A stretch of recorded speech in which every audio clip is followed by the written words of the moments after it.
please let me invite to the stage Mia Stellberg, well-known psychologist, and she is specialized in esports. Please sit next to me. Dr. Ivo van Hilvoorde, Faculty of Human Movement Science, Professor at the School of Human Movement and Sports in Netherlands. Please join us.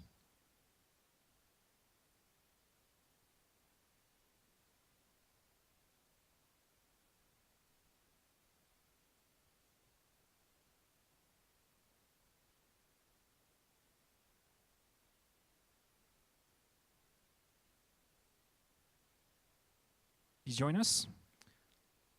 Second seat.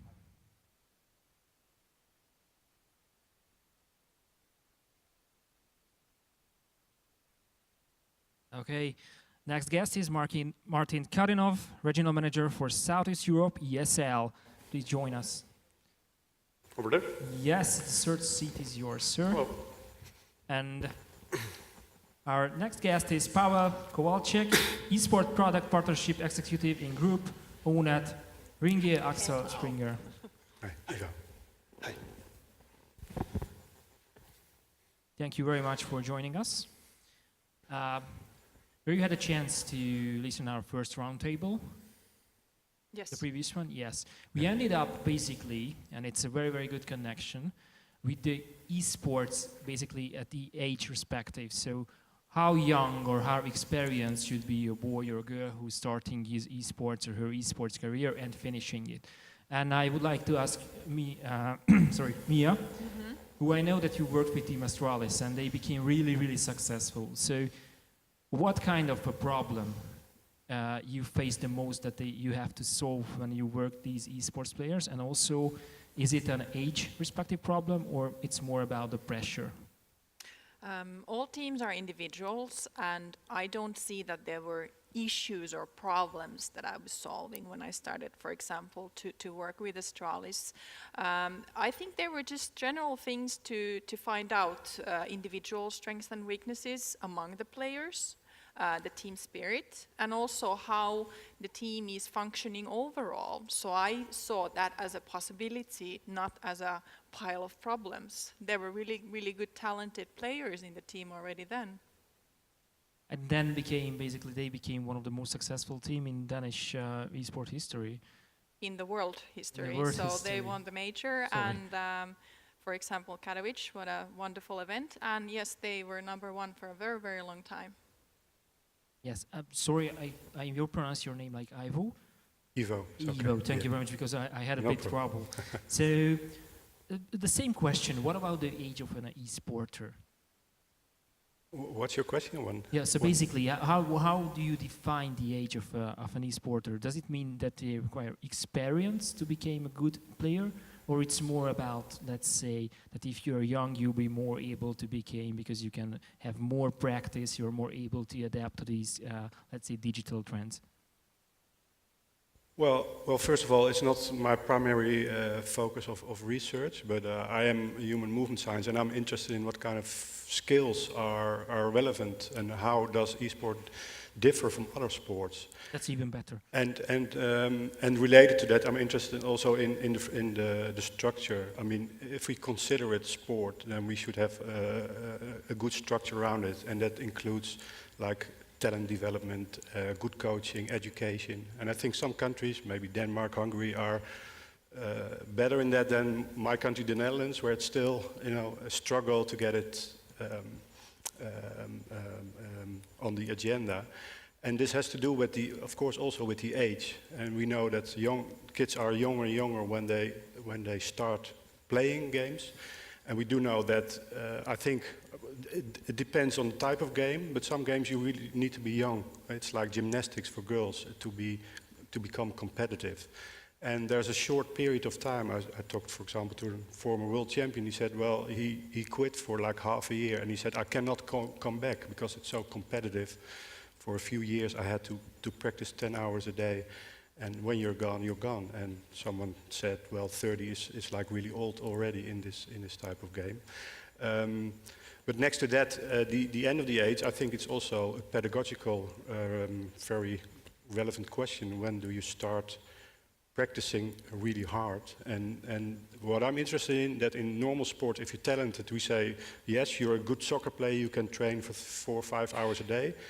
And we start framing it as addiction when we are good in gaming.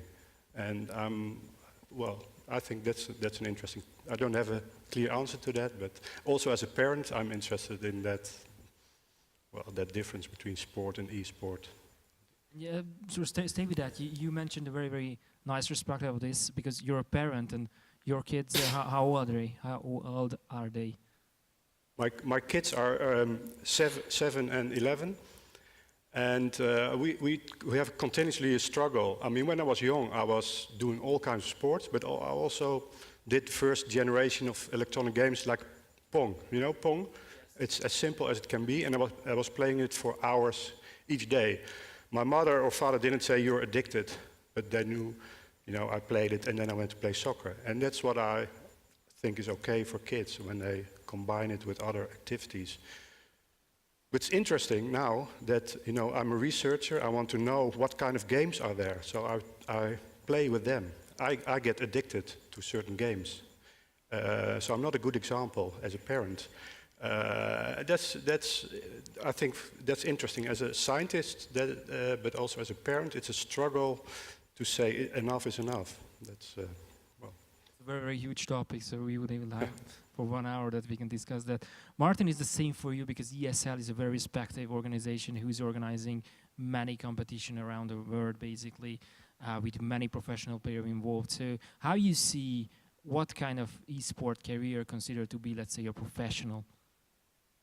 Well, first of all, thanks for patience and being here, everyone, for the last talk of the day. Very poetic, like the future of esports at the end of the day. I'd like to give another angle, which we briefly discussed with me earlier today. One of the things that I find most fascinating in the esports industry, which I have the honor, let's say, to be part of for the last 20 years, being a player myself, then managing a team, founding a federation in Bulgaria, running events, competitions, all kinds of stuff. At the current state, what I find to be most interesting in the industry is that you have these people which have stories similar to mine that never could find a place. Like there is this passion for games and you pursue it, you have no idea where it would lead you, but eventually you end up doing something in esports. And now, with the boom of esports, if I may say so, you find people that are very good professionals in their dedicated field, be it in the academic field or in any other profession, that are coming to esports. And this gives a very good collision of two different perspectives. So earlier we had a chat that to certain, if you come from traditional sports, let's say basketball or football, where things have been established 50 years ago, and every 5 years there is a small update, like they move the line with 5 centimeters or so. Things like esports seems very immature, like very, very new. And for me, that I've been to tournaments where you are supposed to play at 10 a.m. and you actually play 5 p.m. and then the next match is 7 a.m. the next morning and nobody sleeps on the floor and stuff like that. Esports is way, way ahead. And put this in the context of the future of esports, what I find to be very interesting is these two realities colliding into one. So people with experience, know-how, background from established fields coming into the field of esports, bringing their own expertise and empowering the people that have been trying to figure out how it should work. I don't know if that answers the question, but it's like the thought that I've been having for in the recent weeks in my head that I think there is quite interesting and very undefined future for esports because there are many, many things that are unforeseeable, as in esports are very dependent on publishers, for instance. So a publisher tomorrow decides, all right, for some reason, we don't want anyone to organize tournaments with our games. Then, bam, over. That's it. And there are many, many factors like this. So it's kind of surprise every day, which is, I think, a good thing for the business. It's a very, very, let's say, fast-moving area. Pawel, I would like to ask you, as I read your bio, you're basically responsible for evolving the group's esport products. So what kind of products are we speaking? Because it's like predicting the future, the unknown. Yeah, exactly, because esport is predicting a future. I totally agree that we are not sure what would be in esport tomorrow because it's completely changing every day. For us, as a the big media group, which has a lot of brands in portfolio, also a lot of print brands, which are old-fashioned right now. We are in the last 10 years. What we are doing, we are changing the print portfolio to the online portfolio. Now we realize that our group, our users, our readers are old. We are looking these millennials, digital people who are unreachable. One of the presentation that was that this group is unreachable. So we are trying to reach them because probably they are only in the esport. We are aware that this group is very sensitive and very fragile. So we have to really prepare good products for them, because if the products are not good enough for them, that will be a problem to reach them. So we are preparing, of course, we are good at the content creation. So we are trying to create content which would be interesting for them, but also for the older people, for example, for their parents. It's not easy, because the youngest generation are consuming content completely different. So we are trying to create something what would be great for them, but also for our users. But we are not only thinking about content, because of course content is the most important part of our work. But for example, we are also thinking how we can use our experience in the other things. Like for example, we've got an experience connected with some kind of plebiscites, some kind of events, and also we are trying to help the organization which are available right now in the esport market to organize something together and to get them our experience, to share with them with our experience. And for example, in Poland, 2 weeks ago, we ran some kind of plebiscite for the best Polish esports players, teams, etc. And then we've got an event, which is the Polish Esport Awards. And I think that these kind of products are also good for these users, and we can share the experience. But for example, in the sport category, with the experience connected with this kind of plebiscite is over 19 years. So as you can see, these kind of things. I cannot say what kind of product we will produce in the future. Of course, it will be video. I don't know, it's short or long or transmission or something like this. But probably we will try to connect the esports side with the sport and business side, because we have a really huge experience on this, and create something that will be really great for these both groups. Absolutely good that, let's say, you already realize in your country how important is esports and try to basically go in the future for that and this connection. And I turn to Mia with this question, because we spoke a lot about how players are under pressure basically when they're playing, but you as a sports psychologist choose an area which is, let's say, rare, because you had a chance to work, I don't know, but I think that you have the chance to work like soccer players or big sports players, let's say big in the relative that they are also struggle, so you could choose like any of your clients, and then you choose esports. So what was so fascinating that you say that these players, these young people are basically, let's say, I'm able to help them and I want to help them? Yes, you're right. I have a background in traditional sports. I work with the Olympic Committee, and for me, when I was approached about esports, the first reaction was like, what is this? You know, for a woman of my age, 40, isn't an in-depth gamer.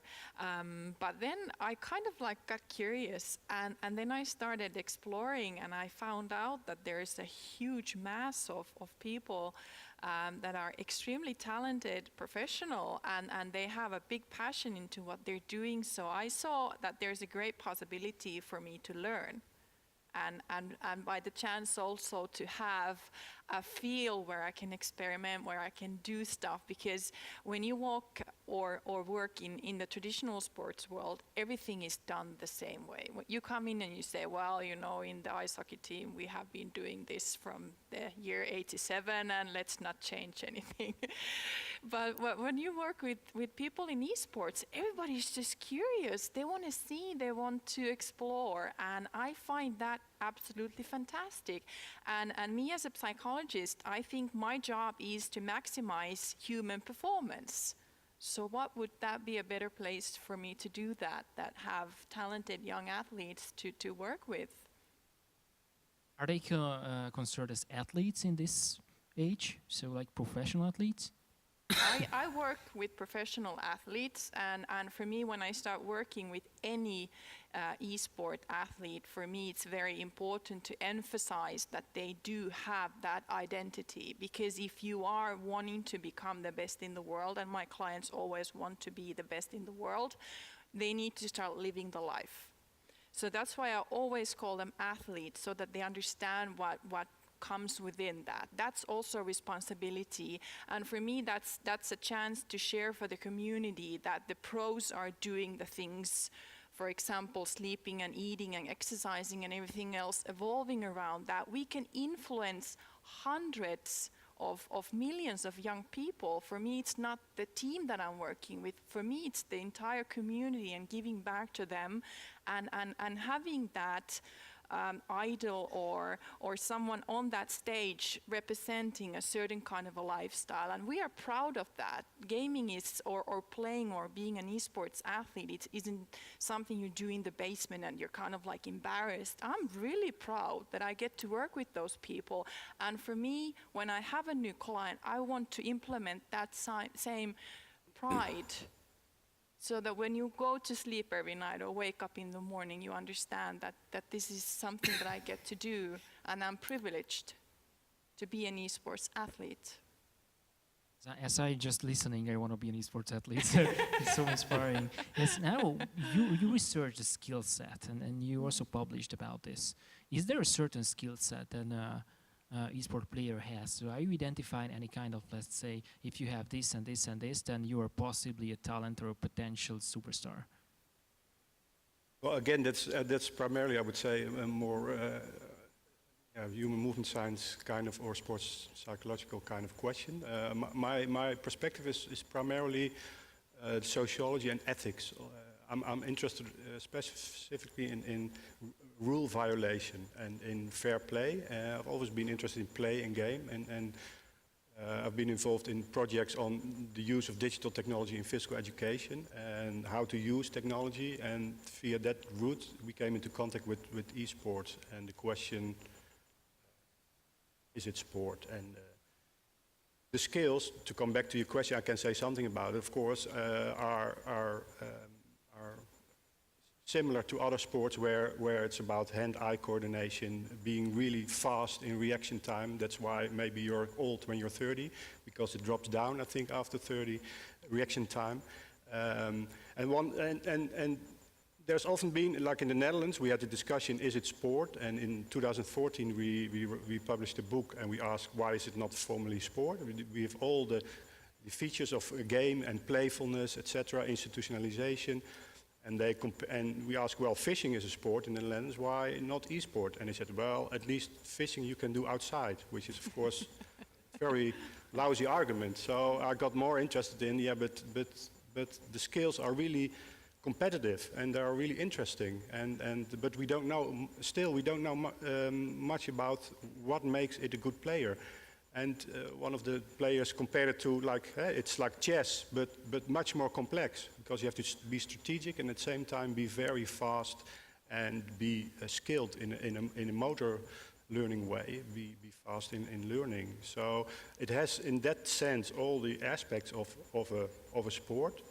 At the same time, what others said, it's interesting to compare it with the evolution of other sports, because at the moment, like, for example, rules are changing so fast, and we don't know who is in control? I mean, one of the speakers compared it to the evolution of other sports, like in the 19th century, but there were like, everyone was talking about rule changes, like the first penalty. They were like, well, it's not necessary to have a penalty because we are gentlemen and we don't foul anyone on the pitch.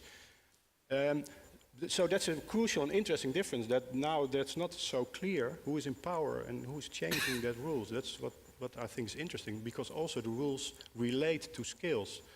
And in other sports, we all discuss, should we use technology in soccer, for example, to support the referee, and everyone has an opinion about that. You have to be really, really knowledgeable to argue for rule changes in esports. And I think that should be more of a focus. I think scientists are rather, me included, I think rather traditional with asking the question that they ask in traditional sports. Is it healthy? Is it addictive? Does it add to social inclusion? All these kind of questions are rather traditional. We should be more involved in the core of the skills and the rules and the cheating. What's considered cheating? We think match fixing is a big problem, but I think in esports there are different kinds of valuation of these kinds of, well, rule violations, and I think we should know more about that. That's one of my... I see the grin on Martin's face, because now I mean it's really hot topic which you mentioned, because gambling, match fixing, and basically cheating. And now, Martin, you know the question, what is coming, that ESL is very involved to, let's say, get advanced in this and try to regulate players, try to teach players, try to ban players to show that what is right and what is not right. So when it comes to community, how far, let's say, your hand reach to teach them? So do you feel the responsibility from the community side? Thank you for the very uncomfortable question, burdening me with a politically correct answer by definition. I think it was 2 years ago or 3 years ago when ESL initiated, together with the world, like the Global Anti-Doping Commission, like the first anti-doping testing, proactively. Like there were, of course, some issues already happening with PEDs, performance-enhancing drugs. It's becoming an increasingly important topic, because what has been happening with esports in the recent years, like let's say 7 or 8 years ago, there were a bunch of people that were interested, there was some communities, some businesses, but there was not really a spotlight on top of it. And now VC money are pouring in, media attention is there, a ridiculous amount of prize money, like YouTubers, influencers, and it's in the spotlight of society in a way. And being young, wild, and undefined, all these questions arise, like online tolerance, bullying, cheating, anti-doping, and stuff like that. So it's a natural process that, like, I would assume that if you look at any other sport, it has been going through the same steps, like of evolution, like better defining rules, then iterating those rules, then implementing different kind of initiatives that handle, let's say, next steps of career of retired professionals and so on. So I would assume that esports would follow the same logic, of course, with the differentiator that it's born online and lives online, and it's much more dynamic and it's much more interconnected. Yeah, I mean, like,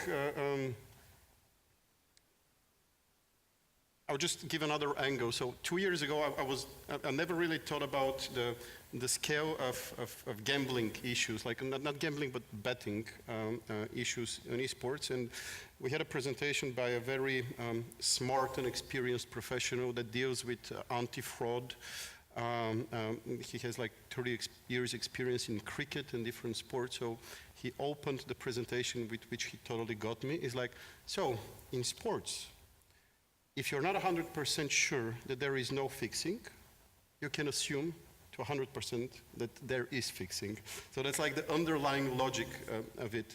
And with the amount of money, and not only physical money, but now with cryptocurrencies and with the digital assets, which we had a very interesting presentation earlier today on the loot boxes, which is a form of currency on its own, there is more and more pressure, be it media pressure, money poured in, and everything, which begs for more regulations, and things are happening. I think it was only yesterday that Riot, Blizzard, and who else was it? One more publisher partnered up to kind of create a frontier that tackles the online bullying and behavior, because yeah, it's a part of nowadays society, and to those to whom much is given, even more shall be required, and this is true more than ever to the publishers, because they're getting to a ridiculously big scale. Basically, they occupy, like their games occupy the vast majority of the spare time of people, and it's only logical that this becomes an increasingly important topic. And then regulation needs to come in, and like my colleague earlier today quoted this thing from Ronald Reagan, I'm from the government and I'm here to help. The scariest thing to say. In certain cases, those who need to regulate, they don't have a remote idea what they need to regulate. All this thing with esports and digital assets and stuff like that, it's a very difficult concept to grasp for people that are not living constantly there. So yeah, I said a lot of things. I don't know if I answered your question. It's answered briefly, basically. And it also came into my mind, Pawel, I would like to ask from the professional point of view that, let's say from 10 years from now, somebody's entered to your office and say that I was an influencer, an professional esport player. How do you consider the value of that people? So what kind of experience will he obtain that you say that it is useful in business life?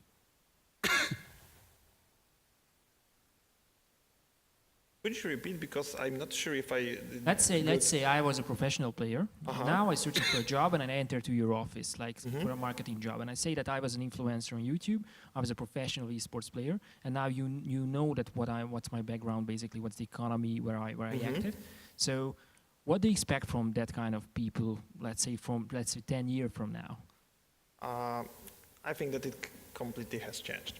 Because right now, this generation needs completely different things. And I think that if we are cooperating with the influencers connected with the esport, but not only in esport, because what is very important that, for example, this problem you were talking about is not connected only in esport. This is a problem which is connected with everything what is connected with the internet and the new generation. The same situation is with the influencers. Influencer is someone who is, in some way, a good father for someone, or a good mother. So, what do you need from father or from mother? What do you need from the best colleague or the best player you are watching in? I think that from our perspective, it's very important that this influencer should be professional, should be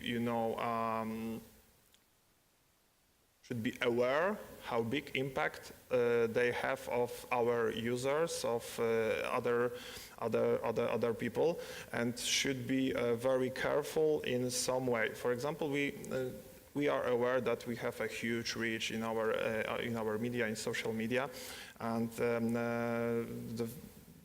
we are aware that we cannot do something what, for example, can do other people in the, I don't know, YouTube or Twitch or something like this. So as a big media company, we have to be aware, and we have to be very careful in our messages, in our contact to our audience, because someone must be. Because someone must be. I really have a big problem, for example, with our users, with older users, how to show them the esport, because, for example, if I will show them influencers, typical influencers, which are for the millennial generation, that would be completely understandable. So. I don't know if I correct answer for your question, but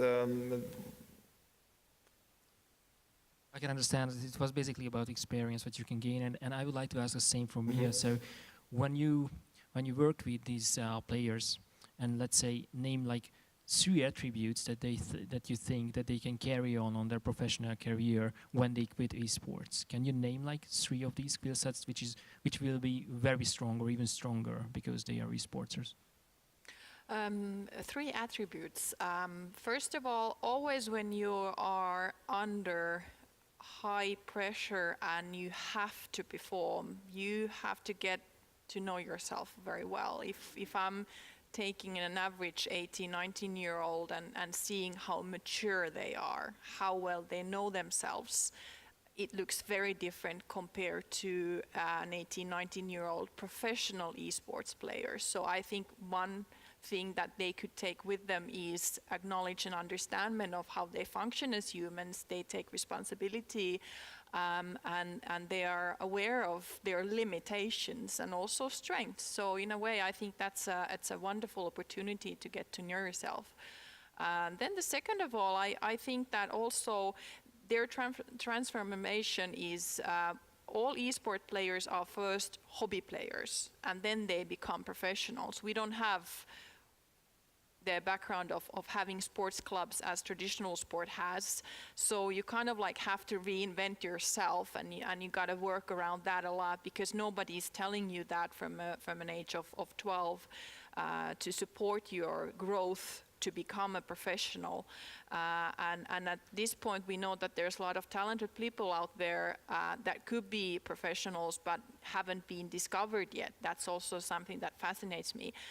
But yeah, then the other thing would be a kind of an entrepreneur idea of inventing yourself and growing into something.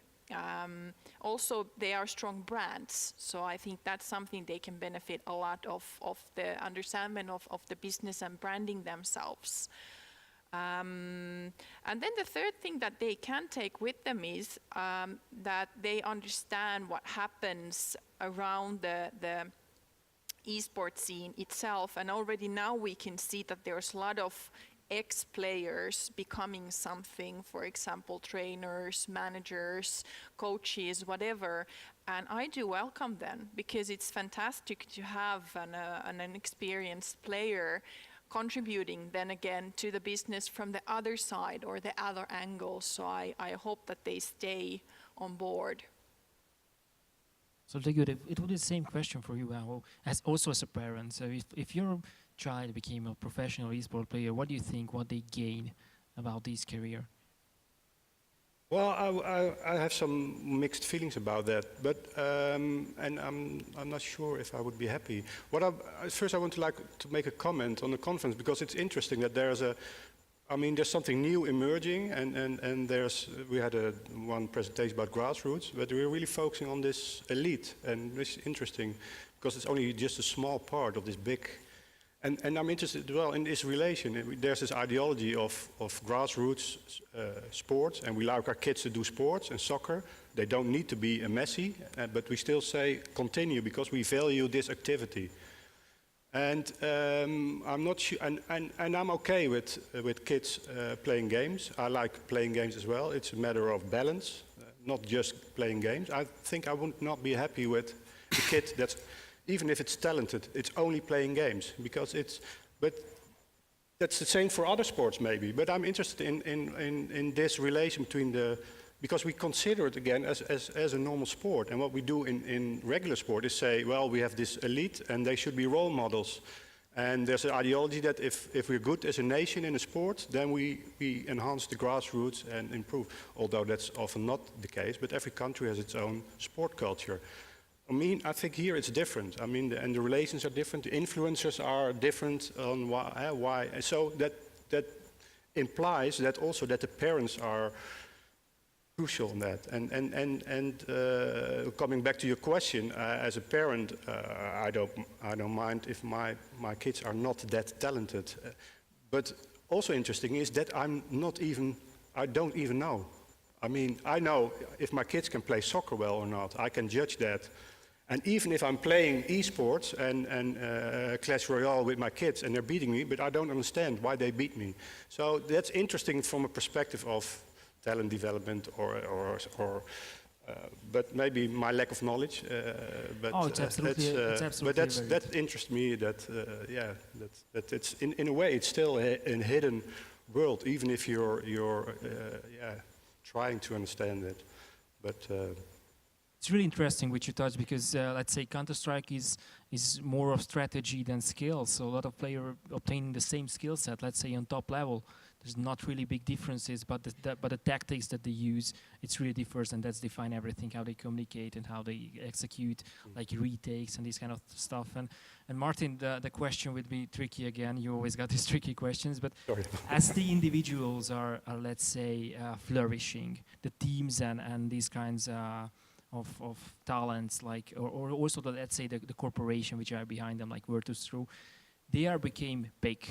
Is it harder to organize any kind of event for these big teams who require a certain quality, or is it became easier because they are get used to a level which you can obtain? All right, I haven't been hands-on on any of the larger events that ESL organize, like IEM or ESL One. Just in general thinking. I think it has the two sides of the medal. So one side would be, so when a team and an individual and players grow into, let's say, in performance, then their expectations raise, their ego, and I presume that Mia is handling quite a lot of that. By the age of 20, being a superstar, like new type of rock star, I think it's quite difficult thing to handle in general. So you have a bit of that. Pretty much every major tournament, every now and then, has a tweet from a player that says, "Oh, come on, our shuttle is 10 minutes late. What the fuck is? What's wrong with the organization here?" That's not the way it should happen. And on the other hand side, they're becoming more and more professional because, again, there is a huge followership, and there is also a question of focus. You don't want to be distracted by bad moods and negative stuff. So everything steps up its game to level that. I would like to answer that question again from a different angle. As I'm in charge, my job at ESL is regional manager for Southeast Europe, which is like, let's say, the Balkans plus Romania.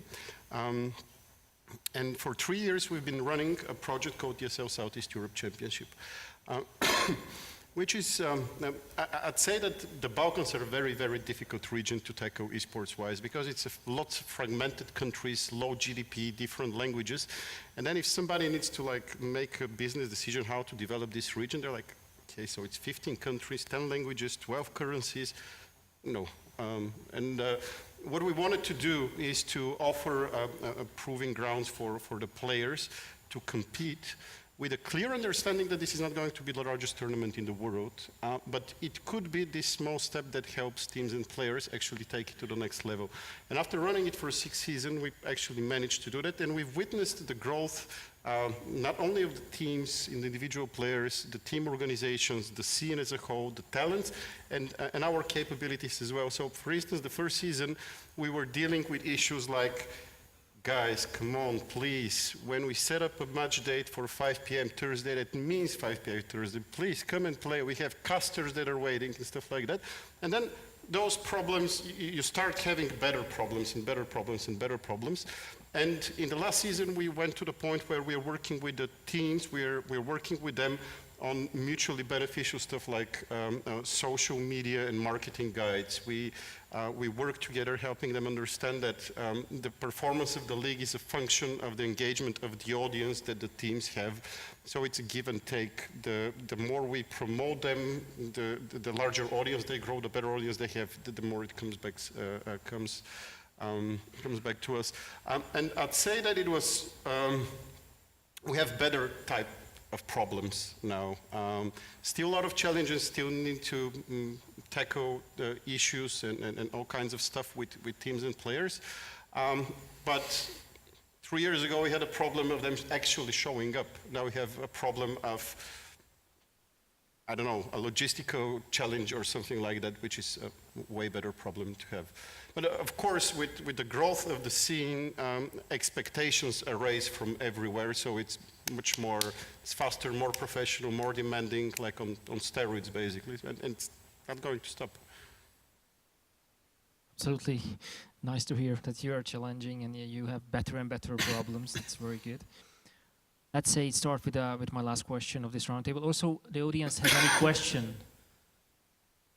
Yes, please.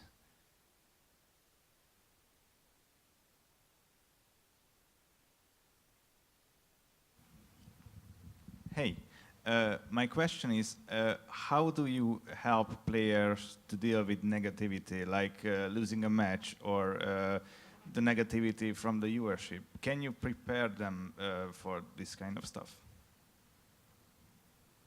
Who you want to answer first? Primarily Mia, but the others can answer as well.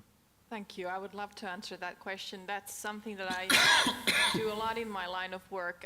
I would answer that a player who doesn't know who he or she is much more vulnerable for the outside community. So number one thing in my job is to prevent problems. I would consider myself being a bad psychologist if I would have to fix problems. I always prevent problems. So in that perspective, when I get a new client, I have to establish that they have a better self-image, that they understand who they are, and they also learn to play for themselves.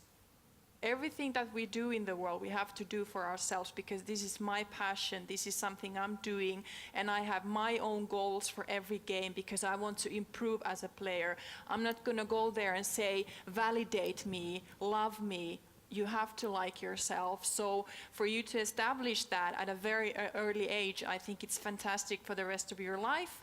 It might take some time, but yes, that's a core of my work, is to make a player immune for certain things, pressure, the community's negativity, and things as that. Thank you. You're welcome. Please feel free to add anything if you have in your mind. Absolutely nothing. Agree.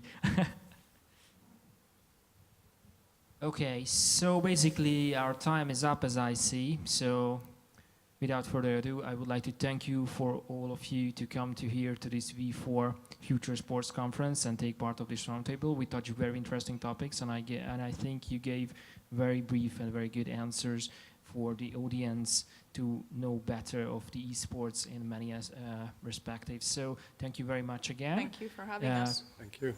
Thank you, and enjoy the rest of the show. Thank you. Sure. Thank you. Thank you.